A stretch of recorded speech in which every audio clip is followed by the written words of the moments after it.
Hi friends, ప్రయోగశాలలు, విద్యుత్ ఉత్పత్తి కేంద్రాలు, పారిశ్రామిక ప్రాంతాలు మరియు గృహాలు వంటి అనేక ప్రాంతాల్లో ట్రాన్స్ఫార్మర్ ఎంతో ముఖ్యమైన పాత్ర పోషిస్తాయి. ట్రాన్స్ఫార్మర్లోని ముఖ్యమైన భాగాలు మరియు వాటి ఉపయోగాలను ఈ వీడియోలో వివరించుకోబోతున్నాం. ట్రాన్స్ఫార్మర్ భాగాలు: కోరు, primary winding, secondary winding, insulation material, బుషింగ్స్, oil, radiator, conservation tank, breather, tapping switch మొదలైనవి. ఇవి మనం ఒక్కొక్క దాని గురించి ఈ వీడియోలో మాట్లాడుకుందాం. మొదట కోర్ గురించి మాట్లాడుకుందాం. ట్రాన్స్ఫార్మర్ యొక్క ప్రధాన భాగాలలో ఒకటి కోర్. ఇది ప్రధానంగా సిలికాన్ స్టీల్ లామినేషన్లతో తయారు చేయబడుతుంది. ట్రాన్స్ఫార్మర్లో ప్రాథమిక మరియు ద్వితీయ వైండింగ్స్ మధ్య మ్యాగ్నెటిక్ ఫ్లక్స్ ప్రసారం జరిగే మార్గాన్ని అందించడంలో కోర్ కీలకమైన పాత్ర పోషిస్తుంది. కోర్ ఉపరితలాన్ని పిచికారీ లేదా గ్రీస్ కోటింగ్ చేయడం ద్వారా తుప్పు ఏర్పడకుండా కాపాడుతారు. ప్రైమరీ వైండింగ్: ఇది ప్రధానంగా వోల్టేజ్ని ట్రాన్స్ఫార్మర్లోకి ప్రవేశించే ప్రథమ కాయిల్. ఇది ఏసీ విద్యుత్తును స్వీకరించి కోర్ ద్వారా మ్యాగ్నెటిక్ ఫ్లక్స్ని ఉత్పత్తి చేస్తుంది. ప్రైమరీ వైండింగ్లో కాపర్ లేదా అల్యూమినియం లాంటి పదార్థాలను ఉపయోగిస్తారు. వీటిలో కాపర్ అధిక కండక్టివిటీ కలిగి ఉంటుంది.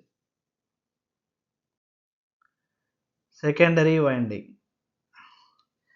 ఈ భాగం ప్రైమరీ వైండింగ్ ద్వారా ఉత్పత్తమైన మ్యాగ్నెటిక్ ఫ్లక్స్ను విద్యుత్తులోకి మళ్లించి అవసరమైన వోల్టేజ్ను అందిస్తుంది.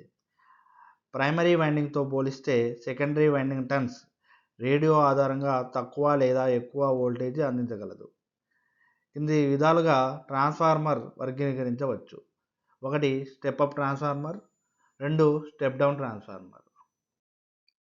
స్టెప్ డౌన్ ట్రాన్స్ఫార్మర్: ఇది మనం చూసుకున్నట్లయితే ప్రైమరీ కాయిల్ చాలా ఎక్కువగా ఉంది, సెకండరీ కాయిల్ చాలా తక్కువగా వైండింగ్ ఉంది. అంటే మనకు వోల్టేజ్ని ఎక్కువ వోల్టేజ్ నుంచి తక్కువ వోల్టేజ్కి తగ్గించేది step down transformer. Step up transformer అంటే మనకి ఇన్పుట్ వైండింగ్ అనేది తక్కువగా ఉంటుంది, సెకండరీ వైండింగ్ ఎక్కువగా ఉంటుంది. అంటే మనం ఇచ్చిన వోల్టేజ్ని పెంచడానికి ఈ స్టెప్ అప్ ట్రాన్స్ఫార్మర్ అనేది మనకి యూజ్ అవుతుంది. ఇన్సులేషన్ మెటీరియల్: ట్రాన్స్ఫార్మర్లోని ప్రైమరీ అండ్ సెకండరీ వైండింగ్స్ మధ్య షార్ట్ సర్క్యూట్ జరగకుండా నిరోధించేందుకు ఈ పదార్థాలు ఉపయోగపడతాయి. ప్రధానంగా మైకా, గ్లాస్, ఫైబర్, ప్రెస్పాన్ మరియు ట్రాన్స్ఫార్మర్ ఆయిల్ వంటి పదార్థాలను ఉపయోగిస్తారు. బుషింగ్స్ ట్రాన్స్ఫార్మర్ లోపలికి విద్యుత్ తీగలను రక్షణగా ఉంచేందుకు ఉపయోగిస్తారు. ఇవి హై వోల్టేజ్ పరిసరాల్లో విద్యుత్ లీకేజ్ నుండి రక్షించడానికి ప్రధానంగా పోర్సిలిన్ లేదా రెసిన్ పదార్థంతో తయారు చేయబడతాయి. ట్రాన్స్ఫార్మర్లో ఆయిల్ ప్రధానంగా 2 కారణాల కోసం ఉపయోగపడుతుంది. శీతలీకరణ టైంలో వైండింగ్ అండ్ కోర్ నుంచి ఉత్పత్తి అయ్యే వేడిని తగ్గించేందుకు, ఇన్సులేషన్ పరంగా విద్యుత్ షార్ట్ సర్క్యూట్ నివారించేందుకు, ప్రధానంగా మినరల్ ఆయిల్ లేదా సిలికాన్ ఆయిల్ ఉపయోగపడుతుంది. రేడియేటర్స్ ట్రాన్స్ఫార్మర్లో ఉత్పన్నమయ్యే వేడిని బయటకు పంపి ట్రాన్స్ఫార్మర్ పనితీరును మెరుగుపరిచే భాగం. పెద్ద ట్రాన్స్ఫార్మర్లలో పిన్డ్ రేడియేటర్ లేదా ట్యూబ్ రేడియేటర్ ఉపయోగిస్తారు. కన్జర్వేషన్ ట్యాంక్ ట్రాన్స్ఫార్మర్లోని ఆయిల్ వాయుమండలంతో తగిలిపోకుండా ఉంచడానికి మరియు వేడి కారణంగా ఆయిల్ విస్తరించినప్పుడు అదనపు నిల్వ కోసం కన్జర్వేటర్ ట్యాంక్ ఉపయోగిస్తారు. బ్రీదర్ ప్రధానంగా ట్రాన్స్ఫార్మర్లోకి ప్రవేశించే గాలిలో తేమ లేకుండా ఉంచేందుకు ఉపయోగపడుతుంది. ఇది సిలికాన్తో నింపబడతాయి.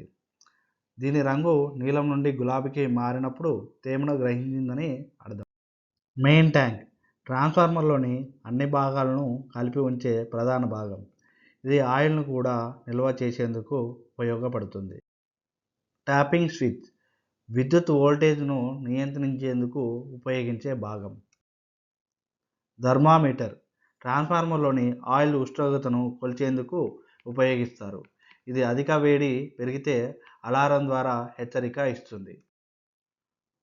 ఆయిల్ గేజ్ ట్రాన్స్ఫార్మర్లోని ఆయిల్ స్థాయిని పరిశీలించేందుకు ఉపయోగించే భాగం. ఇది కన్జర్వేషన్ ట్యాంక్లోని ఆయిల్ స్థాయిని నిర్ధారించడానికి సహాయపడుతుంది. ట్రాన్స్ఫార్మర్లో ఉన్న ఈ భాగాలు కలిసి సమర్థవంతంగా విద్యుత్ పంపిణీకి ఉపయోగపడతాయి. దీనిపై మరిన్ని వివరాలు, విశ్లేషణ కోసం మా తదుపరి వీడియోలను చూడండి. మీ అభిప్రాయాలను కామెంట్లో తెలియజేయండి. ఈ వీడియో నచ్చినట్లయితే లైక్ చేయండి, షేర్ చేయండి, ఇంకా మా ఛానల్ను సబ్స్క్రైబ్ చేసుకోండి.